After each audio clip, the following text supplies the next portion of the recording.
let's go. Break it down, put it there, bring it on, step it up, right there. Break it down, put it there, here we go. Step it up, bring it on, let's go. Hi everyone, good afternoon and welcome to the live stream of Studium Generale Eindhoven.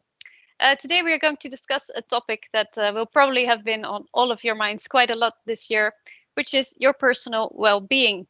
After over a year of studying and working in the middle of a pandemic, we've probably all run into a fair amount of challenges. There have been several news reports about the possible adverse effects on mental health and well-being of the corona crisis. And due to the current regulations, you may experience higher levels of stress, anxiety and depression, or lower levels of emotional and psychological well-being. Are you the only one? Of course not. Many people are facing these issues at the moment. But what do the data actually tell us? And what can be done to make sure that we manage to get through this situation in one piece? Well, we are pleased that today's guest speaker is organizational psychologist Llewellyn van Zyl, who is an assistant professor here at the TUE at the Department of the Human Performance Management. He also holds an extraordinary professorship in industrial psychology with the Northwest University in South Africa. And his research aims to enable people to feel good, function well, and perform better at work. And in particular, he examines the factors that enhance mental health and well-being and how they can be developed through online enabling interventions, which are one of the few options we have at the moment. Everything is online. So we thought that might be very suitable for today. He's going to share with us some of his recent findings on well-being, study characteristics, and common mental health problems before and during the corona crisis, and discuss some intervention strategies that might help you cope with the challenges of the current new normal. Llewellyn, welcome, and the floor is yours. Oh, thank you very much, Brenda, and thank you guys very much for also inviting me. So I'm going to speak about something that we are all really curious about, right? We're going to speak about what makes you feel good, function well, and fit in better. Specifically, I'm going to try and cover 4 things today, right? So the first thing is I'm going to try and show you what our data showed about what happened before the coronavirus restrictions and what happened during and what happened after. So we're going to look at a study that we ran in the beginning of the year and kind of figure out what happened. Then we're going to reflect a little bit about what happened like after this. So all of a sudden there was like these restrictions, they were taken away, and then when new restrictions put in. Was there differences? Who knows? We will see. And finally, we'll talk about what can you practically do for yourself, by yourself, and on yourself to be able to help you manage all of these negative aspects attached to this pandemic of ours. So I want you guys to go to mentimeter.com. So go to menti.com and insert this code and answer the following question for me. What am I missing the most since COVID-19? So please go to Mentimeter on your phone, on your computer, anything is possible that has a connection, and utilize this code. And just tell me briefly, what is the thing that you missed the most since COVID-19?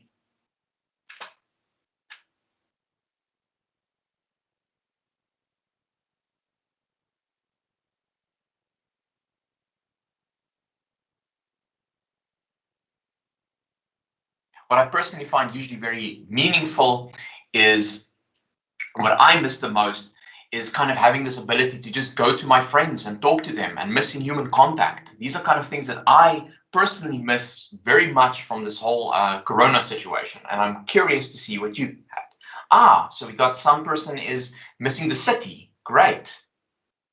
Going out. Excellent. Having contact with people, freedom, hugs, personal touch. Yes. Interacting with people, studying at university, freedom. Excellent, excellent. What else? Going to the gym, alcohol, of course, alcohol. What else? Socializing. Let me make notes here. Speaking to people, festivals, dancing. That's a nice one. I'm not sure what plissen means. That's a new Dutch word for me. Social activities, hugging. Friends. We're getting to we're getting to a very important factor here. What I'm seeing so far is that everything that you are talking about relates to a couple of stuff. Social interaction, so I'm seeing friends, I'm seeing family, I'm seeing partying, I'm seeing going to campus. These things are all related to social well-being.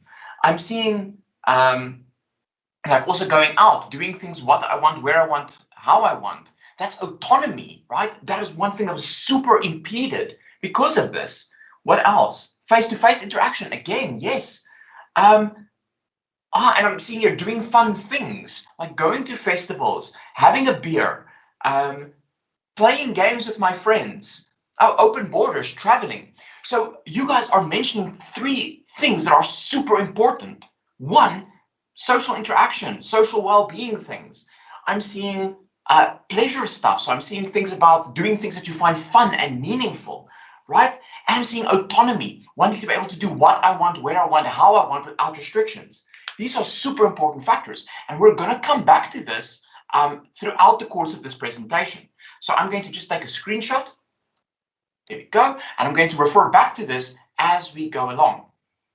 Okay, so I want to ask you guys one more question before we get to my main presentation, right? I want you to also ask, during the first couple of months, so during the first 3 months of the COVID pandemic in the Netherlands, tell me, how did your well-being increase? Did it stay the same or did it decrease? Try and think back those first 3 months, those first restrictions. How did you feel? Yeah, stayed the same. A lot of people saying decreased.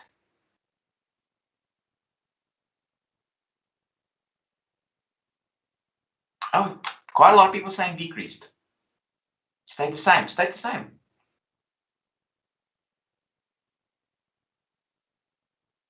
Guys, it's really interesting though, because this is very yeah, I don't wanna like influence you now, but this is really contrasting to what we found.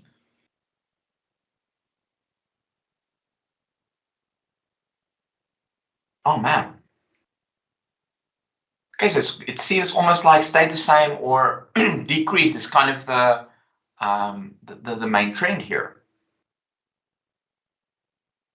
Do you know why? Hopefully we'll see in a minute. Okay. Yeah, so if I look at the percentages, at least it kind of seems like most people said it decreased. A big proportion of people kind of like said they stayed the same or increased. So if I take that into consideration, the majority of the people are actually saying it stayed the same or increased. So about 55% of the people, right? And if I go back to my presentation, let's see what we found. So we were running a massive study on student well-being. So we've been running the study across about 14 different countries, right? And for the past 3 years, and we usually measure people from around middle January to around April, right?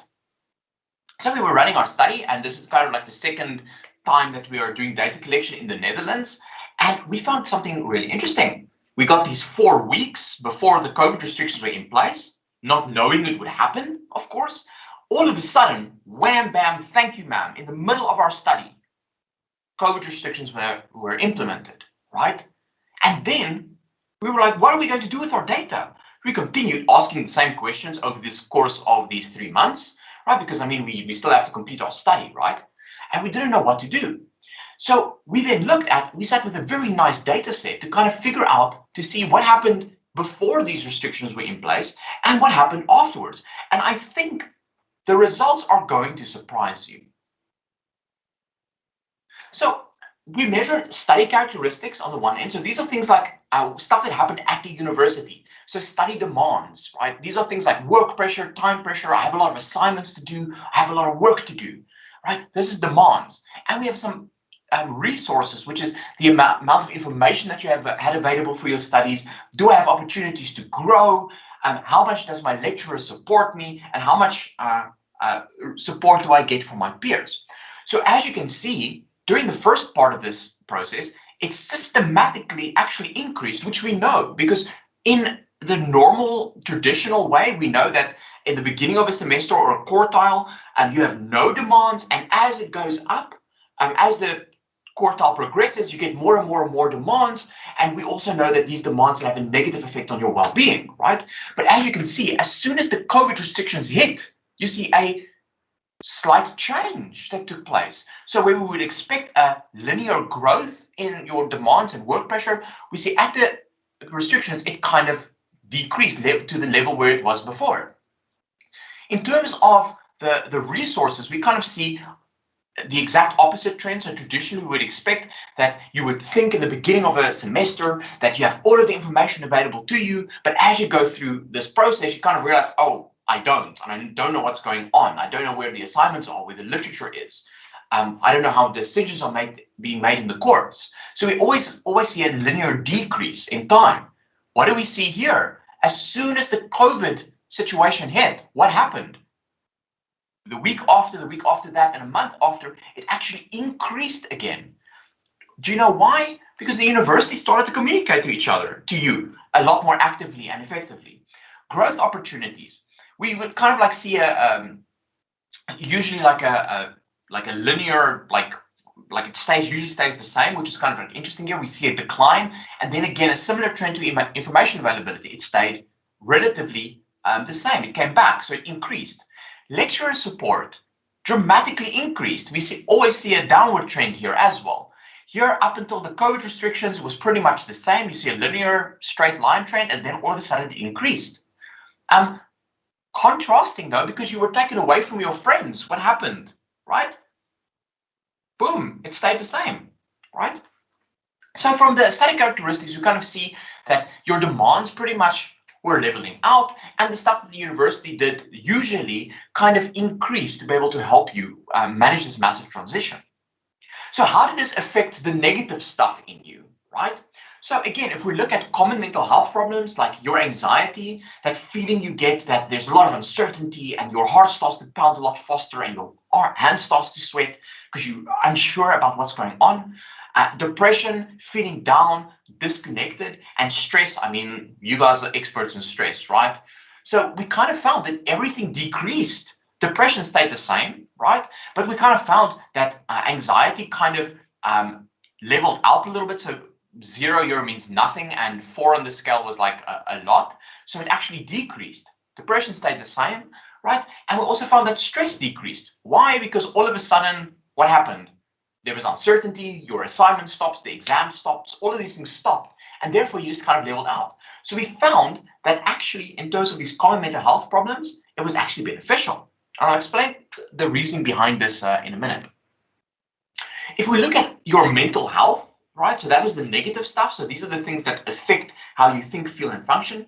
If we look at the positive aspects about it, like emotional well-being, how well do I feel? Psychological well-being, can I function well? Do I have the necessary capabilities to be able to do the things that I'm supposed to do?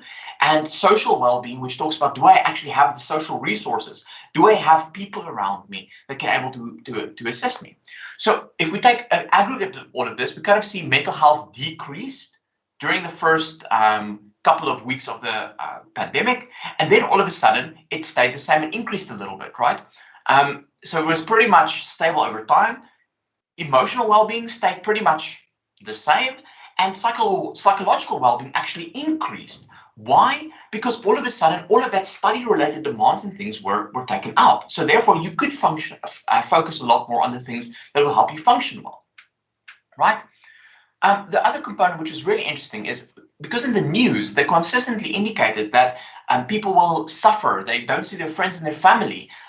Their social well-being is going to decrease significantly. We found that it increased and it stabilized over time. Now, why did we not find these results that we were anticipating? Because you would think that during those initial phases, stress will increase, depression will increase, anxiety will increase, mental health will go down, your study demands would increase, and your resources would decrease. This is what we expected. Well, the mere fact that we hit that mark and that uncertainty, people went out a lot more, right? So, and I'll show you in a minute what happened in another study, but there was no difference between the social interaction that I did before and what I did after. the strategies that the government implemented at that stage, which was totally different than other countries in Europe. So think about Italy, for example. Italy had a smackdown total lockdown. If you went out, you got a 10,000 euro fine. You would even go to prison, right? We could go outside and still have our walks. I remember during that first week, when I went outside, I saw a lot of people still walking in the parks, walking their dogs. There was a lot more autonomy. People had a lot more freedom. And because of this freedom, they could invest their time and manage their time a little bit better. Also, in terms of your studies, we went to this whole online model where we did video recordings and all of these types of things. So you could watch the videos, the lectures when you wanted at your time. If you want to do it at 1 a.m. in the morning, you could do it, right? We were also a lot more approachable. Lectures were a lot more approachable. There was also a lot more communication. So all of these things really helped to at least level these emotional and psychological and social well-being aspects out over time. Okay, so in effect, during the first lockdown, it was actually very beneficial from that perspective. So another study that happened in Leiden, so what happened in Leiden, they started as soon as the universities closed, they took a whole bunch of students, I think around 100 or 150, I can't remember exactly, and they measured negative stuff and positive stuff every single day, multiple times during the day. Right? So they measured things like how irritable are you, how nervous, do you feel relaxed, you feel tired, worried. So these are kind of very similar to our depression, stress, and anxiety factors. And here you kind of see during the first part, there was really no change in any of the factors. The only thing here that had a bit of a downward trend was worry. Right, so if you can see here, it decreased over time. That's the only thing that had a significant difference. But the rest of the stuff stayed pretty much the same. If we look at social interaction things, for example, which was the main concern in the media at that time, you will see the people went out a lot more, right? So they had more time. They did go out a lot more. The only thing that was a little bit negative was they started feeling a little bit more alone. So that was the only thing that had a significant difference. Not that much, but a little bit of a difference. But there was no interaction difference between online and offline social interaction. It's pretty much the same as before. I did not worry that much about the whole COVID thing because there was also that uncertainty also played in our favor here. So 2 studies in the Netherlands kind of showed that actually during the first lockdown, it was actually kind of okay, right? But then something happened. All of the restrictions were taken away. We went on holiday, right? We went camping and we went to see our friends and life returned relatively back to normal, back the same. So what happened during the second lockdown? So I want us to go back to Mentimeter, right? And just reflect upon the last couple of months. So think about from December till now and rate your level of well-being again. Did it increase, did it stay the same, or did it decrease? Okay.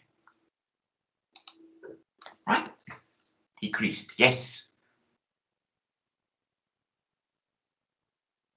Excellent.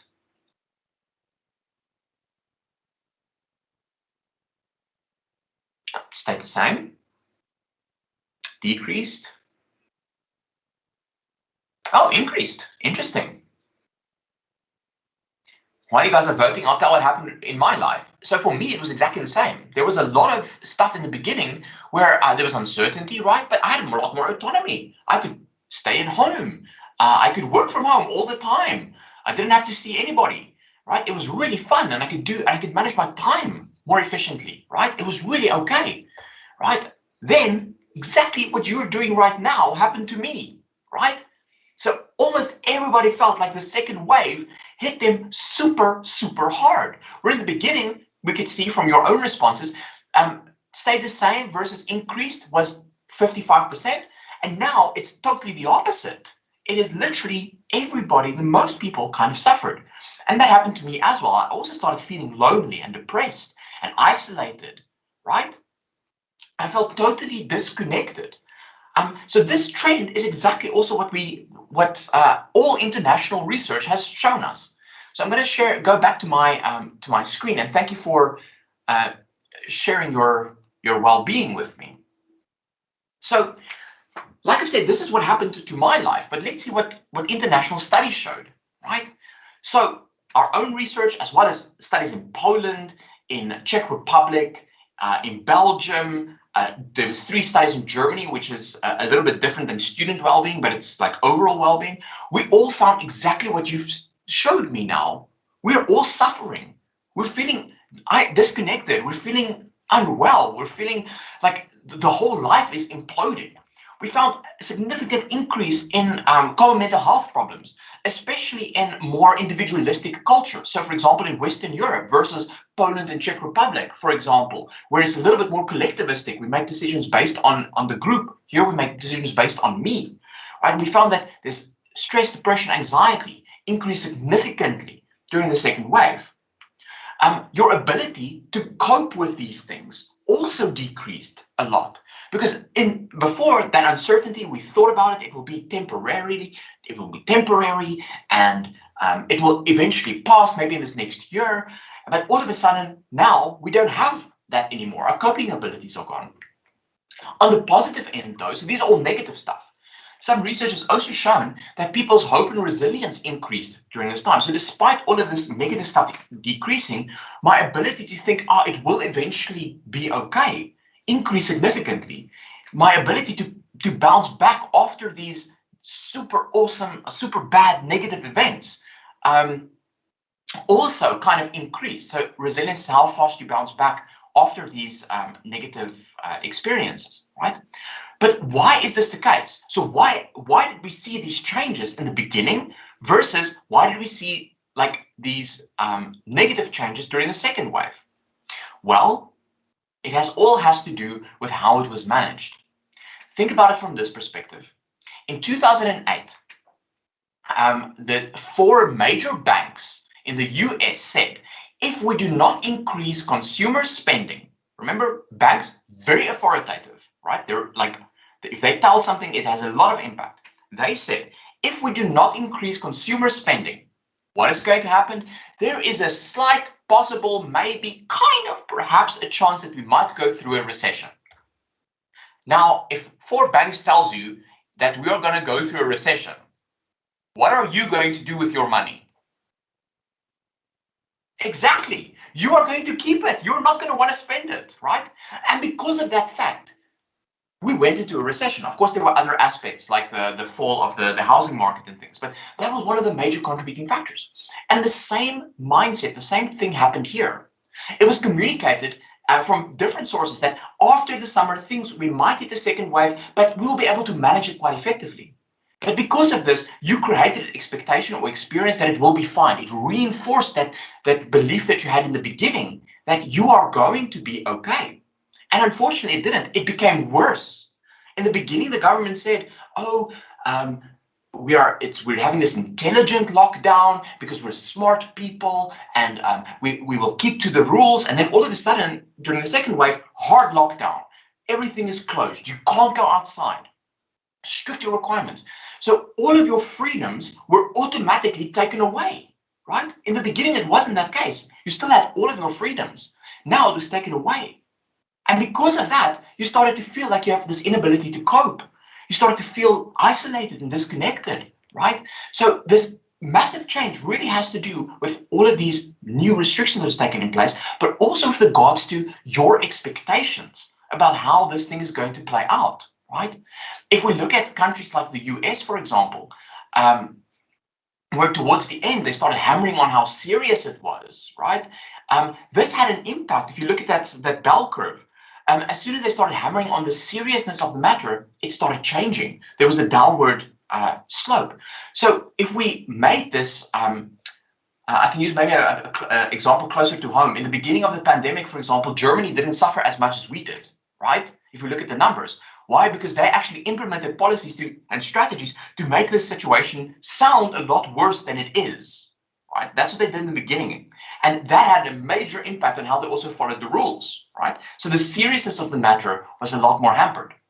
And so this is why we see this negative situation. So I want to now go, now that we know how it was in the beginning, it was the same basically, maybe a little bit increased. During the second wave, it kind of made us feel a lot worse than what we have, and we don't know what's going to happen afterwards. I want to talk about how can we go about managing this, but you are going to help me here. So I want us to go back to, oh, sorry, I'm jumping the gun here, sorry. Sorry about that. We're going to talk about strategies that we can actually implement to help us manage the situation, because things will not change that dramatically going forward. There will be systematic changes and relaxing of rules and things, but that uncertainty will always be there up until the World Health Organization mentions that it's finally over. So there are three factors that we have to consider, three things that kind of impacts your well-being, right? If you think about a pie chart, right, of 100% of your level of well-being, 50% of that, right, is not in your control. It's genetically imprinted. I can't change that, right? So 50% of your total experience of well-being is managed with your genes. Can't do anything about it. Only 10% of this is based in environmental factors.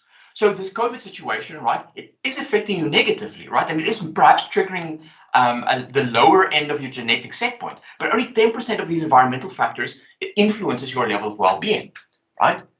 But 40% of your overall level of well-being is in your direct control, right? So if I can teach you how to optimize that 40%, you're going to feel better, function well, and be more efficient in your life and in your studies. So I'm going to kind of show you how we can optimize this 40%. But first, you are going to teach me, right? So you are going to tell me, we're going to Mentimeter again, and you're going to tell me what has helped you cope with this stuff during this pandemic, especially during the last couple of months. What strategies did you employ to help you cope with this situation a lot better? So go to Mentimeter and just write a couple of sentences in there so I can learn from you. Okay.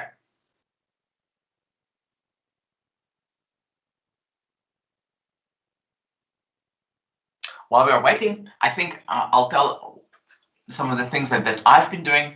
So in the beginning, it was kind of nice for me. All my friends and my family are already overseas, so I was already used to doing stuff by myself, and it was fine. But I started feeling super lonely and alone during the last couple of months. And then I started investing in my relationships a lot more. I Skyped more people. I texted more people. I tried to play games every Friday night, have a game night with my friends to try and help me to satisfy that one specific need that I have. So let's see what you are doing. Oh, okay. So some person said ignoring the regulations. Yes, because in the beginning, I kind of see that we totally complied to it because we thought this is the thing. But what happened, we saw because these freedoms were taken away, a lot of people were upset and they want to rebel. Being active, working out. I wish I had your level of dedication, sir or madam. But yeah, working out, physical exercise really helps a lot with managing it. Meditation, yoga, perfect. Physical fitness. Presence of my dog, yes, I'm having something to love and care for. Excellent. Walking outside, exercise, going outside for an hour every day. I'm going to take that example because I don't do that. Take up a new hobby, learn something new. We saw this also a lot during the first lockdown. I just let it be and enjoy my personal time. Having more autonomy, being mindful and accepting it. That's what we call radical acceptance. Gaming, just like me. Good job, sir or madam. Spending more time with your friends, meditating, moving to Eindhoven and connecting more with friends physically, trying to spend more time with people in person. Excellent. You see, friends and family and exercise. These are the things that's consistently coming up. Got a job. Congratulations. Excellent. Talking to a student psychologist, social resources. Excellent. D&D, Dungeons and Dragons. Perfect. Gaming with friends, exercise. I'm starting to play more games and watching more horrible movies with my friends. A way to connect. Plan free time to avoid losing the bound. Excellent. That was a good one. Putting scheduling, and I'll talk about that one in a minute. Scheduling your time so that you can balance that, what's happening at work and what's happening at home, a lot more efficient. Movie nights, try new hobbies. So remember in the beginning, we kind of mentioned there are three things primarily that came out. The first one was this friends and family, social well-being. That's the thing that you missed the most. You also had this lack of autonomy, which is something I see here. And what was the other one? Oh, my head is now totally left me. But also kind of addressing these negative aspects with spending more time with your friend and family, doing exercise, learning a lot of stuff more, focusing more on possibilities. Excellent, right? So now I'm going to see if some of the stuff that you said I've also found. Walking outside, sharing, sports, distracting, going for walks. Excellent. So I'm going to share with you just to enhance your emotional, your psychological, and social well-being, some of the things that we know work from past research. So one of the most important things here to help you to feel better is to express gratitude to employees or to friends or to other people. One of the main strategies I'm going to challenge you on is think about someone that had a major impact in your life during the last year that really helped you through negative aspects. Write a response, a 250-word response to that person, right? Make an appointment and go read to it. In this response, write how this person made you feel and how they helped you. It's called a gratitude visit. Go and do that, and please let me know what your experience was. It's a very powerful technique. Learn to forgive, right? This is another thing, because we kind of hold on. We think we forgive others for the sake of forgiving them, right? No, we forgive people to help loosen ourselves from that emotional reaction. So think about the government. Think about these regulations, right? They were also only trying to do their best to try and learn to kind of let them be, like one of the colleagues have mentioned. Stop overthinking and comparing yourself to others. This is one of the main factors. I'm seeing Marla is doing this and this and this with her friends, and I'm feeling alone and isolated. I wish I was like that, right? Marla is a massive extrovert. She's the biggest extrovert I've ever met in my life. I'm a super introvert. But now I'm comparing these two different things, and I'm becoming more unhappy, right? So try and rather focus on the things that you do have under your control and that you are better at than Marla. For example, like I like reading. These are things that I'm better at than other people, or playing games. So I'm trying to focusing on the things that I can do very well and trying to focus not to compare myself with other people. Being mindful of the little positive experiences that there are and savoring it. So if there is something, trying to look and focus on the small little things that are positive in your day. So we had a technique where we asked people to take a photo every single day for 7 days of something that they found really meaningful and positive, right? Take a photo. At the end of the day, find out, why was this moment so special for me? Write down 3 reasons why this was special for you. At the end of the week, see if you can find a common thread, right? Because if I know the things that is meaningful to me, then I can spend time on those things when I do feel unhappy. Try and cultivate optimism. Try and think about positive aspects. Try and know that the vaccine stuff is rolling out. It will eventually become better. Same thing in your studies. It is a process. You will do good. You will have the resources. But try and focus on the positive aspects. Try and really look for opportunities to be optimistic. Build positive relationships with people and ask them for feedback. Remember, you are not the only one that is going through these things. So don't feel ashamed that you're feeling lonely. If you feel lonely, ask Gijs and say, listen, can we have a coffee online, right? I can guarantee you he'd be more than willing to meet with you. Not all 300 of you that's in this thing, of course. But spend time, build relationships, invest in them, because this is the only thing that will help you over time.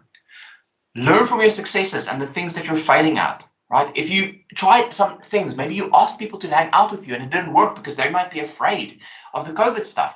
Try other aspects, maybe try it online. So learn from the things that did not work, the strategies, and focus more on the things that will help. And try also to journal. Try express positives in written form. Write emails, write letters to people. Make notes about the things that are positive, because as soon as we write it, it becomes a reality for us. So these are some strategies on how to improve your emotional well-being. Psychological well-being, like I've mentioned before, the major thing here is don't be afraid. Ask for help, right? You're not the only one. If you need, I saw someone said they're going to a student psychologist, right? There's no shame in that. Ask for help. People are there. You have these resources. Physical exercise. Every single person, well, not every person, but a lot of people said here, physical exercise is super important for them, right? Oh, I forgot to share my screen. Sorry about that. Physical exercise is super important for them, right? So go out, because we know that if we get this energy out, it makes us feel good. It makes us feel that we've got the capability to control things, right? Try and figure out when you have to, one of the people mentioned having clear boundaries between work and life. That's really important, right? So create time to minimize this interaction between your studies and your life. So if you say that every single day, I will work on my studies from 8 or from 10 a.m. to 6 p.m., that is your study time. But anything outside of that, book that time in your diary for yourself. So from 6 o'clock to 10 o'clock is my time. So you don't feel guilty for not doing the things that you're doing, supposed to be doing in your study. Figure out things that you're already good at, right? So if I'm very creative on the one end, and I like to draw. So because I learned this during the pandemic, the initial stuff, I'm investing a lot more time in that, because if I can use my strengths, the things that I'm super good at, I'm going to be a lot happier and healthier, right? And you can Google, there's an instrument called the VIA, Signature Strengths Inventory, right? If you Google that, you can do this questionnaire for free, and it can help you identify the things that you're good at, and maybe utilize those things a little bit more. Did I mention everything? Yes. The last thing is all about how do I enhance my overall social well-being? The first thing is to really invest in building and maintaining the relationships that you have. How do we do this? By having meaningful and mindful conversations with people. So not just asking how things are going, but really asking, how are you struggling? How are you coping? How are you managing these things? So having conversations with people that have meaning, that have substance, right? Use active listening during these conversations. So active listening means when you tell me something, I reflect upon it and I paraphrase it and I say it back to you, right? That shows me or the listener that I'm actually understanding what you're saying, right? So if a person says, oh, it was so frustrating to do this, this, and this, and this, and this, and you can say, well, wow, John, I hear this was such an emotionally loaded situation for you. It was unbelievably frustrating. I don't know how I would have coped with that. How did you? By utilizing the same emotions, by telling them back what they're telling you, it helps them to know that you're connecting with them, and it builds stronger bonds. Again, show appreciation to your colleagues if they do small things, right? Because that reinforces the positive aspect in these relationships. Be authentic. Don't change who you are to try and adapt. Be you and be willing to show that you have faults in your conversations. Share personal stories of personal successes. So I had this week, I had 2 papers published, and I can't wait to have told you this. It's something that's super important for me, not for you, but for me. And I'm sharing this with you because it makes me feel happy. It makes me reflect upon and that positive experience when I got those 2 emails, right? So be willing to share it, because it also makes other people happy to take from my energy.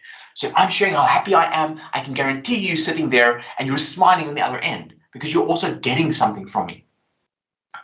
Also celebrate the victories of other people. And then finally, a very important factor here is find a mentor. Find someone that you can talk to, that can learn you new stuff, that you can grow from. If you are, and I'm not just talking about personal stuff, but also be career things. People are a lot willing to share of themselves and their stories with you. If you like well-being and you want to learn more about it, right? Email me and say, Lou, can we have a cup of coffee? I'd really like to talk about this stuff. I found it super interesting. I can guarantee you I will make time for you, right? And the same with everybody else. Find people that you find admiring, or people that are coping very well, and make time. Learn from them, because it's meaningful for you and for them. Okay, so that is it, I think, from my side. Do we have any questions or any comments, or yeah, I'm more than willing to answer anything that you have, except my hair color. I'm not going to disclose that. My natural hair color. Okay, so Marla, I'm not sure how the question stuff works. I'm waiting for the live stream to, maybe you can stop sharing your screen. It is stopped sharing. I think we're there. So first of all, Llewellyn, thank you very much for sharing these very up-to-date results of your research, and also for your personal recommendations on how to cope with the current situation. We have a few questions that came in, and also people that resonate with some of the stuff you're saying. For example, comparing the first lockdown to the second. And there is one question related to that. It's I'm also going to mention, first of all, that students who would like to register for use will now find the link in the chat.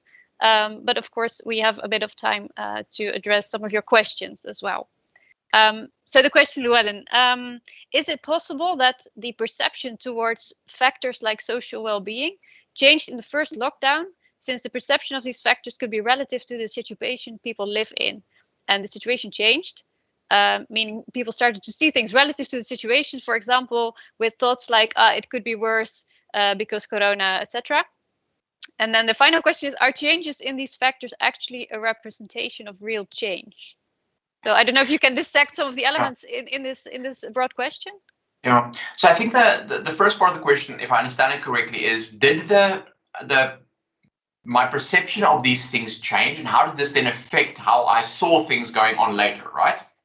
So if I can reflect upon that. Of course, the mere fact that the government and all of these news agencies in the beginning said, oh, people's social well-being is going to suffer. They're going to, they're not going to see their friends, they're going to be disconnected. The mere fact that they said that made you more conscious of this one component of social well-being. And therefore, automatically people started to invest more time. And I saw the most creative ways of how people were doing that. So yes, it does affect how we interpret situations. And of course, we do also become compliant over time, right? So we did see in the beginning that this conditioning of the stuff kind of helped us to invest more time in it, right? But that narrative changed. It fell away during the second lockdown. Other things became important. They took away the mental health narrative. Now it was all about we have to stay contained, we have to do this, we have to do that. So we also weren't conditioned to think about that in that way. But yes, our perceptions change. The more we read about it, the more we hear about it. And it also could go the negative way, right? What is the second question again? The second part? Are changes in these factors actually a representation of real change? Yeah, so I would think so. So these changes that we've taken place, we did measure it accurately and sustainably over time. So we do see that in those moments, there are significant differences between my mental health and well-being before and during the lockdown and how it was after. So it is physical changes. But remember, these things are not permanent. It's not like I lose an arm and then it's off forever, right? We learn, we get new strategies. So these things will automatically also change as we go on, and we can directly influence it, hence these strategies, right? So it is a representation of actual change that's taken place, right? I wouldn't say it's generalizable to the entire Dutch population, right? Because I didn't measure all people in old age homes, but we can at least say for these student populations that it does kind of look like this, and there's consistent findings that show it. Okay. Thanks. And another question that's come in is, after COVID, do you think the well-being will be bouncing back to the level that it was before? Yeah, so I think we're all talking about after COVID, right? And COVID is going to be with us for a very long time still. I do think that we are learning new skills and we're learning more about ourselves in this process. And therefore, we are applying these skills more actively because we've also now become used to this, right? So this factor, that 10% of that environmental factors that we've spoken about before, yes, in the beginning, it was totally negative maybe, but now we've come used to it. It's part of who we are, it's part of how we see life. So we will adapt to this. We've adapted to this and our strategies also adapted. So we already bounced back, I think. And now everything else that we're putting in, we will kind of build upon where our levels now. So these things change over time. So I do think that things will change, but not necessarily because of post-COVID. It's just a natural thing that will automatically happen, unless there's a super negative thing that happens now that puts us into like severe lockdown, like then it will go down negatively. But if there's no severe traumatic event, we should see sustainability or ups and downs, depending on your own balance, I think. Right. Okay. There was also a question that came in when you were discussing the differences in communication from, for example, Germany versus the Netherlands. And someone is asking about coping with the second wave. Would it have hit us less hard if the media would have communicated that it would indeed hit hard? Like you said, Germany did, I think. Yeah, I think so. It's because exactly that. If you actually Google it, it was like a leaked report that they kind of like acknowledged during the second wave that they did that in the first part. But I do think if they said, listen, if you go outside, if the government says if you're going to go outside and you see other people with COVID, you will. I'm exaggerating like very much. It's not what should have happened, but you will die. People would have taken that a lot more seriously, right? So if that narrative from the government, from the media, was really focusing on the severity of the matter, we would have managed it a lot better. I'm going to talk about, if I can use a practical example from my country. So I'm from South Africa. Mm-hmm. What happened during the first lockdown? We had 13 cases. The entire country went into a military lockdown. So they had military patrolling the streets, and you would literally go to jail for 3 years or whatever and get massive fines. That's how serious they took it at that stage, because we know in our country the public healthcare system is not that good. So if this hit these informal settlements, it would have been chaos, right? So they communicated how serious it was, and therefore people took it a lot more seriously. And they also implemented a lot more stringent rules, like no smoking, right? They didn't sell cigarettes, no drinking, all of these things were taken away, like from the get-go. And people are upset, of course. But yeah, I think if the media had that approach, communicated it, we would have seen something totally different. Because I've also read a comparison with New Zealand, for example, where I believe they focused much more on a positive communication. So constantly reconfirming that people were doing their best and helping everyone stay safe. Whereas, at least in my experience in the Netherlands, you kind of feel like you're told off for going to the shop, for example. Do you think maybe it could be more useful to focus on the positive aspects, for example? Yeah, so I think on the other end, it's about you have to communicate the risk and the seriousness, right? That has to be there. But you also want to hear the positive stories, because we also, if you consistently hear about these riots and these like protests and all of these things, what are you going to start to feel? You're going to feel, okay, well then, yeah, everybody feels this way and we have to do something about it. But if they also communicate and say like, and not just in these 2 sentences every time I hear the press conference, oh, we're doing very well and everybody's sticking to the rules. No, actual physical stories of how people are helping each other and going out of their way, because I've also seen it. Younger people are going out and helping these older people in their homes, for example, doing the shopping for them out of their own. They're not getting paid for it. These are things that shows us this compassion, and the positive stuff would also have had a major impact on how we appreciated the regulations, but also how we approached life in this matter. So I think so. No. Okay. Someone, I think this ties back a little to our earlier discussion, but is it also possible that we look back at the first lockdown more negatively than how we actually experienced it? So that our memory of it has slightly changed throughout time. Yeah, so it will of course go on over time, but there's this theory called utility theory from Daniel Kahneman, and it's economic theory, and he basically says that so they did this study with what do you call it, where they put the camera, and I can't remember the English word for it, or the Dutch word now, but they basically, if you've got intestinal problems, they put a camera, endoscopy or something. Yes, right. Yeah. And it's a very painful exercise, and they asked people to go through this in 1 hour and like this intense pain, and then another group of people, this intense pain, but also 20 minutes of milder pain afterwards, right? So through it. So they found that the people that had that gone through the 1 hour, the shorter period of time, but just intense pain, they reflected upon the situation a lot more worse than what it was afterwards, like 3 times more. Or 2 times more. Where the people that had that milder effect afterwards, they reflect back upon that and they remember, oh, it wasn't actually that bad. So they rated it a lot lower. So of course, depending on your own situation and your own environment, you will see it either more positive or negative, depending on how it made you feel at that stage. Yeah. Okay, thanks. I see there were also some comments when we were in the Mentimeter questions. Actually, people that confirmed that in the beginning, it felt like a break, but then I quickly fell behind with studying, couldn't get back to it, and started becoming more and more anxious. both because of COVID and because of the university. So that's just someone recognizing.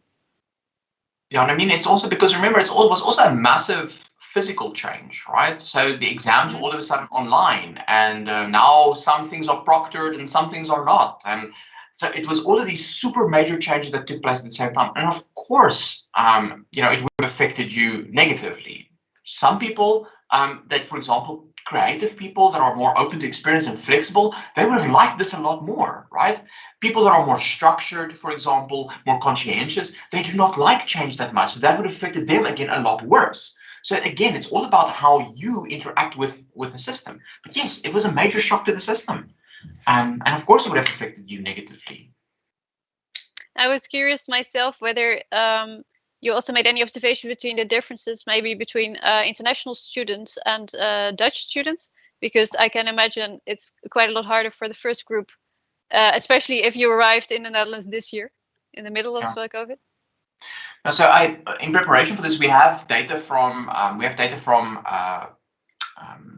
Hong Kong and from India and from the US, like post-COVID, right? So not actually during this. So I can tell you that we have similar trends in the study characteristics. So we have exactly the same thing where now all of a sudden we feel a lot more pressure and we feel that like our peer support is kind of decreased and our lecture support kind of actually for them stayed the same. The major differences, however, was in social well-being aspects, especially between the more collectivistic countries. So between, for example, India and Hong Kong versus the US, for example, where the social well-being stuff is a lot stronger in these communities because we make decisions based on how we are as a group. So I would, for example, where here I saw someone in the comments say, "Oh, I just broke the regulations," right? Mm. I don't say that's right or wrong, but for you, you felt that was right in that moment. For them, it's like, if I do this, how will this really affect my group, my family, and my community? And they make decisions based on that, right? So this social well-being aspect is something that was really important, and this increased a little bit better than in our context. In the US, we kind of find similar trends towards what we had, where we also kind of like see that this study demands and stuff kind of like increased and the resources kind of stayed the same. Mental health stuff pretty much consistent with our findings. And if I remember correctly, the only thing was emotional well-being. Theirs was a lot higher than ours, and I haven't thought about this, the reasoning why. But in relation to ours, so Western culture, their emotional well-being is a lot higher than ours, and I haven't been able to figure that part out yet. But yeah, that was, I think, the major changes from our own studies, I think. Do you think it could also be the case that in certain countries there is more focus on performance and excellence and some of the words you also see at our university? So that's also a bit of a societal thing where students are pressured to live up to expectations, for example, whereas, I don't know, maybe in other countries it's a more egalitarian field. No. Yeah, I think so. If I look at just these three countries, right? So if I look at the US, I look at us, and I look at India and Hong Kong, you will not get more performance-driven countries. I mean, if you look at Hong Kong, like these people are like the Japanese. They kill themselves and work to get into these high stuff. Same in India. Only the top 1%. Anybody can go to university, but only the top 1% can go to actual good universities. So it's super competitive. So I do think like the performance metrics could have, or the performance culture could have an effect here. But I also kind of see that all of the universities that we've participated in, all of them got more lenient. They had a lot more. So with us, for example, that bachelor before master rule was relaxed. We were a lot more accommodative in the beginning, at least in terms of grades and these types of things. So you did see that though. But yeah, culture does play a big role. Performance culture. Yeah. Okay.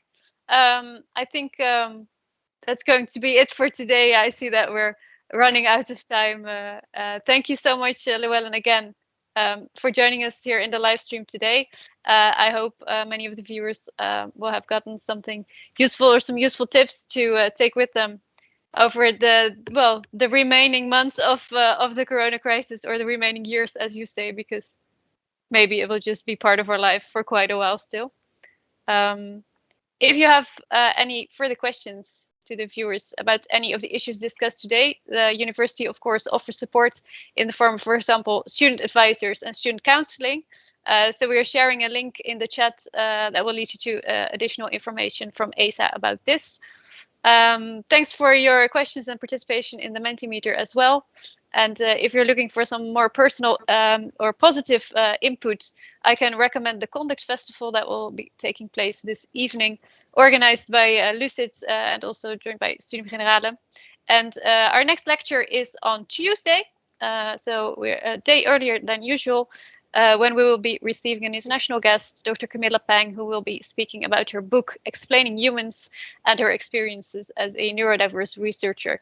So we hope to see you back next time at Studium Generale, and thank you for watching today. Bye.